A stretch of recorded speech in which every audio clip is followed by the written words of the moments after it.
दिल्ली विधानसभा चुनाव के रिजल्ट सामने आ गए। भारतीय जनता पार्टी 27 साल बाद चुनाव जीत गई और अब दिल्ली में बीजेपी की सरकार बनेगी। लेकिन मुझसे कई लोगों ने सवाल पूछा था कि असलम भाई, दिल्ली विधानसभा चुनाव में कितने मुस्लिम उम्मीदवार जीते हैं और AIMIM पार्टी यानी असदुद्दीन ओवैसी साहब के कितने उम्मीदवार जीते हैं। बताने वाला हूं एक एक मुस्लिम विधायक के बारे में विस्तार से, इसलिए वीडियो को आखिर तक ज़रूर देखें। अब बात करते हैं दिल्ली विधानसभा चुनाव में जीतने वाले सबसे पहले मुस्लिम विधायक की, जिनका नाम है चौधरी जुबैर। इन्होंने सीलमपुर सीट से बीजेपी के अनिल कुमार शर्मा को 42,477 वोटों से हराया है। चौधरी जुबैर को टोटल वोट मिले हैं 79,009। वहीं कांग्रेस के अब्दुल रहमान को 16,551 वोट मिले। अब्दुल रहमान पहले सीलमपुर सीट से विधायक थे, लेकिन अब चौधरी जुबैर ने इनको हराकर सीट अपने नाम कर ली। वहीं दूसरी दिल्ली विधानसभा सीट पर जीत का परचम लहराया अमानतुल्लाह खान ने।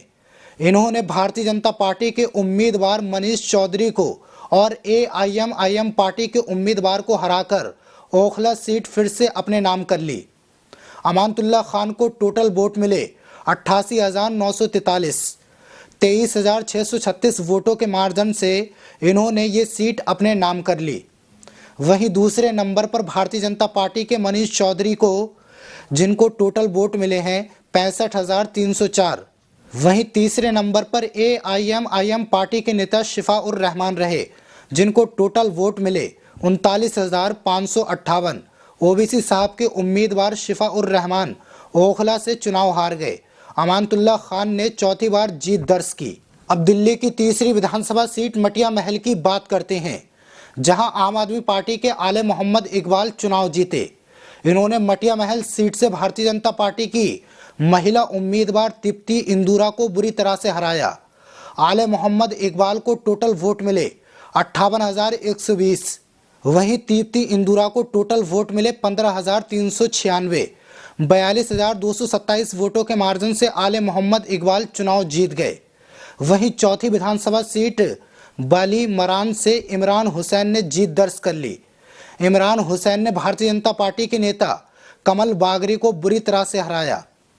बल्ली मरान सीट से इमरान हुसैन को टोटल वोट मिले 57,004। कमल बागरी को 27,181 वोट मिले और वो चुनाव हार गए। वहीं कांग्रेस के मोहम्मद यूसुफ इसी सीट से लड़ रहे थे, वो भी बुरी तरह से हारे हैं। उन्हें टोटल वोट मिले हैं 13,059। वहीं अब बात कर लेते हैं असदुद्दीन ओवैसी साहब के उम्मीदवारों की। AIMIM ने मुस्तफाबाद से और ओखला सीट से 2 कैंडिडेट उतारे थे। मुस्तफाबाद से AIMIM के ताहिर हुसैन ने चुनाव लड़ा था। इस सीट पर ख़ास तौर पर मेरी नज़र थी। मैं चाहता था कि ताहिर हुसैन साहब चुनाव जीत जाएं, क्योंकि उनके ऊपर दिल्ली दंगों के झूठे आरोप लगाए गए, जबकि असली आरोपी कपिल मिश्रा है। अब ताहिर हुसैन साहब चुनाव हार गए। वहीं ओखला से AIMIM के शिफाउर रहमान थे, वो भी अमानतुल्लाह खान से चुनाव हार गए। तो आपको पता चल गया, दिल्ली विधानसभा चुनाव में 4 मुस्लिम उम्मीदवार चुनाव जीते। चारों आम आदमी पार्टी से हैं। ज़्यादातर मुसलमानों ने केजरीवाल को ही वोट दिया। एक बार और मैं आपको बता देता हूं कि कौन कौन चुनाव जीता। चौधरी जुबैर ने अपनी जीत का परचम लहराया सीलमपुर सीट से।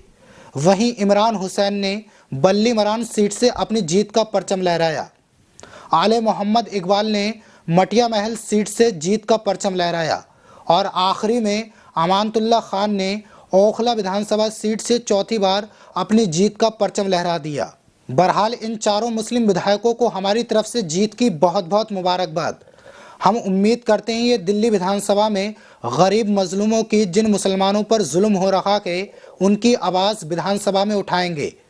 बहरहाल दोस्तों, दिल्ली की 70 सीटों में से और कितने मुस्लिम विधायक बनने चाहिए थे, या फिर 4 विधायक ठीक हैं, या और ज़्यादा मुस्लिम विधायक होने चाहिए? आपकी जो भी राय है हमें कमेंट बॉक्स में ज़रूर बताना। वीडियो को लाइक एंड शेयर ज़रूर करना। मिलूंगा आप सभी से अगले वीडियो में। तब तक के लिए शुक्रिया।